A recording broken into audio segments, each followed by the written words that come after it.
On est arrivé dans une comédie pitoyable, quoi, avec des gens qui sont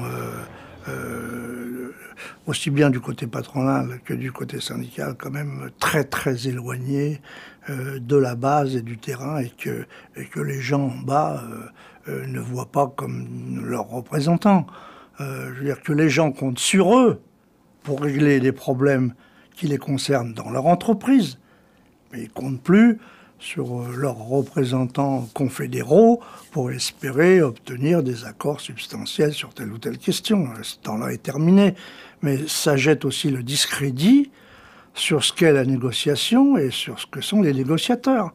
Une équipe, un club qui se réunit régulièrement, qui s'engueule, qui finissent par boire des verres ensemble, etc. Une espèce de comédie pitoyable. Les acteurs ne sont pas responsables, ils ne méritent pas un excès d'indignité.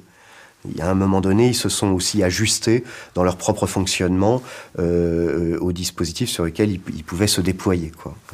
Donc s'ils se déployaient sur un axe hiérarchique, interpro, branche entreprise, eh bien, précisément dans leur structure d'organisation, sont conformés. Cet axe hiérarchique contenait lui-même une espèce d'injonction. Mais la délégation ne va pas commencer à négocier. Je vous rassure, il n'y aura pas deux négociations, l'une au MEDEF et l'autre chez l'Archer. Il n'y a pas du tout la volonté de construire un texte ensemble. Il y a la volonté de trouver des signataires. C'est pas la même chose.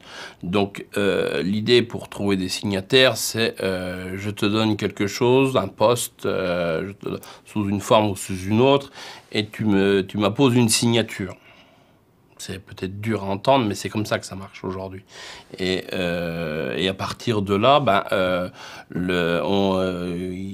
il y a ce qu'on appelle des négociations de couloir entre les uns et les autres pour faire mûrir le texte. Et puis voilà.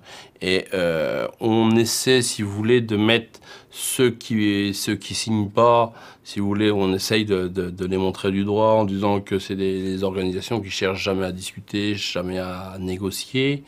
Et puis à un moment donné, quand on sent que l'opinion est prête, on dit voilà, on arrive à quelque chose, et puis le texte est soumis à signature. Mais encore une fois, il y a jamais eu de réelle négociation, et c'est ça que je reproche aujourd'hui à la négociation interprofessionnelle.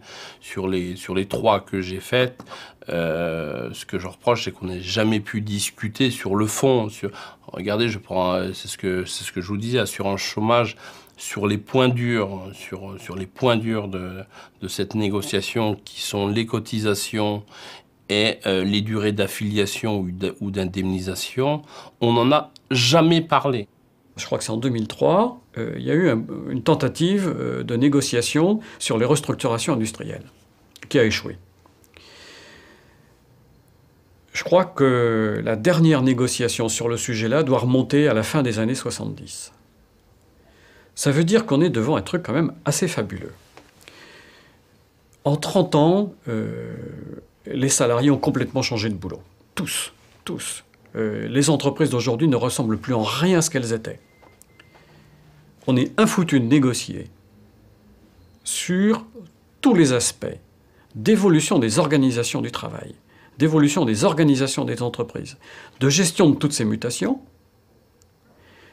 Et on se limite à négocier le plus petit bout du truc, à savoir l'indemnisation du chômage des salariés victimes de ces mutations. Alors, il faut chercher pourquoi on en est là. Il faut essayer de comprendre pourquoi est-ce que, devant cette grande difficulté de la négociation collective à aborder les vrais problèmes auxquels on est confronté, on se retrouve finalement dans des gestions très chaotiques qui font que, alors qu'on parle de flexibilité à tout bout de champ, qu'on est infoutu d'aborder dans une négociation nationale les vraies questions d'organisation du travail qui tiennent compte des fluctuations des marchés. Eh bien, on règle les affaires dans les entreprises avec les grosses doses de contrats à durée indéterminée qui font le noyau dur, avec l'externalisation d'un certain nombre d'activités que je sais fluctuantes et qui est payée au prix fort par les salariés qui se retrouvent là-dedans, avec de la sous-traitance, y compris passage à la sous-traitance d'activités dont je sais qu'elles ne sont pas pérennes, parce que c'est le sous-traitant qui se démerdera avec la gestion des suppressions d'emplois, avec de l'intérim, voilà. Et puis, quand je mets tout ça, j'ai ma dose de flexibilité, répartie de manière très inégale entre les salariés, et sans aucune garantie et contrepartie et maîtrise par l'ensemble des acteurs. Bon.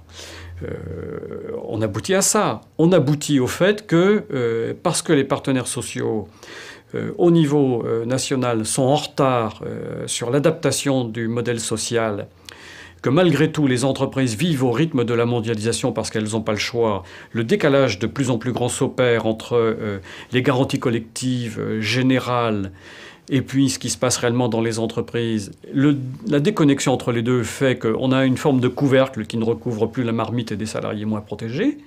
Et puis on ouvre des brèches terribles qui permettent aux partis politiques de dire que les syndicalistes ne sont plus représentatifs, que ce monde va à volo, et à l'État et au gouvernement de légiférer tout seul dans son coin parce qu'il profite de cet espace fabuleux qu'on lui laisse pour l'utiliser. Même quand on ne lui laisse pas, en général, il essaye de le prendre. Fondamentalement, les syndicats ont raison. On n'a jamais pris en compte réellement on arrivait toujours à faire un chantage, etc. Et donc ils ont raison. Mais concrètement, ils ont tort. Ils ont tort non pas parce qu'on leur donne tort, mais parce qu'ils ne savent pas jouer. Et la seule qui est tentée d'enseigner le jeu, c'est Nicole Notat. Elle a été obligée de partir parce que c'était plus possible. Je veux dire, il y a un moment donné où il faut que le syndicalisme, les syndicats, tel syndicat, aient la capacité d'inventer et de négocier. Et si les patrons se trouvaient en face de syndicats de cette sorte, et qu'ils ne commencent pas par la manifestation avant de commencer la négociation, parce que s'il est vrai que nous avons pris la décision avant de commencer à négocier ce qu'il y avait dedans, il est vrai aussi qu'en face, par mimétisme ou par instinct de conservation, le syndicat commence à manifester avant de négocier.